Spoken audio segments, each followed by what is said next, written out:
breast implant illness FAQs.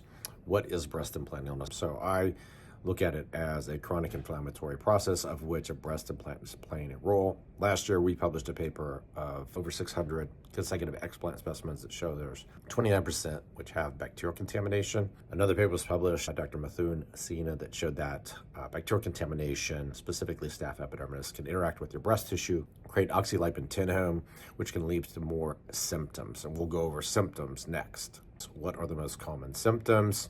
Brain fog is one of the big symptoms. Chronic fatigue, joint and muscle pain, skin rashes, anxiety, depression, problems with hormones, specific things like thyroid dysfunction, shortness of breath, chest pain, digestive problems, dry eyes, common one, vibratory symptoms, nerve pain, whole host of symptoms.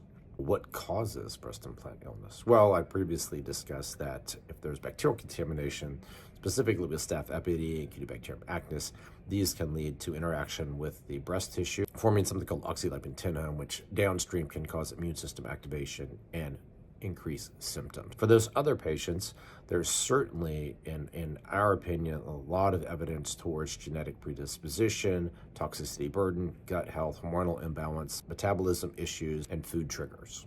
How is breast implant illness diagnosed? Well, there's no single way to diagnose it. I've listened to thousands of patients and their particular symptoms and problems, and I don't think of it as a collection of symptoms that I have to make a diagnosis of. I'm listening to how someone detoxifies. It's understanding that in this particular patient with an implant, is this fit the characteristics I've seen, and can I help them get through their journey with chronic inflammation? Sometimes an explant is not the right way for them to proceed at the moment, so we start them on the SHARP program. If someone has BII and is not ready to explant, what can we do? Well, we start them on the SHARP program. SHARP has a series of supplements. The supplements are geared towards our genetic tests, which reveal the nutrients needed to supplement and support the immune system. We start them on those supplements. They're mostly liquid-based, so they're easy to absorb, including vitamin C, glutathione, methylated B complex, and vitamin D3K2. I try to limit all other pills or capsules.